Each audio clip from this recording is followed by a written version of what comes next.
Oke, gue nonton film ini tanpa ekspektasi yang berlebihan karena judulnya memang sangat sinetron banget gitu ya.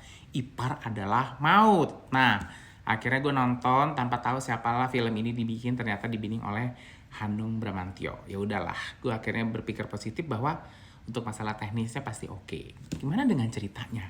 Cerita apa ini gitu kan? Dan ternyatanya ya udahlah ya, ceritanya udah bisa ditebak sendiri, tapi awalnya tuh gue cuman berpikir, emang bisa kejadian gitu ya. Biar bagi gue yang belum melewati pernikahan ini, kejadian-kejadian ini kayaknya di luar nalar gue dan logika gue gitu. Ternyata memang ada beberapa kejadian-kejadian. Nah, yang menjadi catatan gue adalah ternyata tuh memang secara skripnya penulisannya rapih gitu kan. Jadi kalau lo lihat nih adegan klimaksnya, gue nggak nyangka bakal se-epic ini bro gitu ya. Gitu. Nanti lo nonton aja lah sendiri. Dan eh, acting si siapa dua pemeran utama yang jadi Nisa sama si jadi Aris ini pas di adegan klimaksnya itu gila. Itu benar-benar kayak apa ya?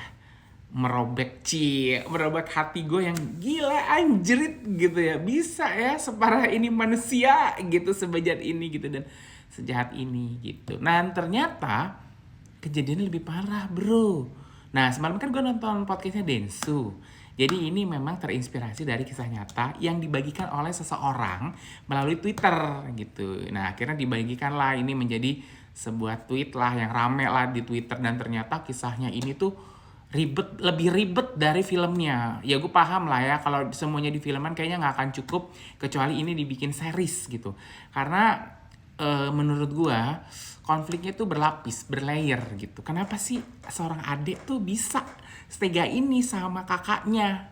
Istilah kakak satu-satunya, mereka tuh cuma dua bersaudari gitu. Dia ternyata memang secara latar belakang si ade ini ngerasa kompetitif gitu. Dia selalu lah dibandingkan dengan kakaknya yang lebih cantik, lebih hebat. Nah, ketika kebetulan ada momen nih, ketika kakaknya punya suami kok kayaknya suaminya nih oke nih gitu. Lambat laun tumbuhlah benih-benih cinta dari yang awalnya simpati, empati gitu kan. Apa namanya, dia kayak ngerasa kagum gitu. Nah, kemudian masuklah feeling nih, apa namanya? Apa pikiran-pikiran jahat gitu ya. Makanya gue bilang beneran ternyata ya kalau jangan berdua-duaan gitu karena nanti pasti ketiga setan nih. Karena ada momen-momen yang memupuk nih rasa-rasa itu yang berubah menjadi rasa-rasa yang hasrat-hasrat mementas mesum gitu. Tapi lah aslinya, aduh gue greget banget. Sungguhlah bertalente wanita ini gitu. Karena memang ternyata perselingkuhan dilakukan setelah adik iparnya menikah. Sebelum dan setelah.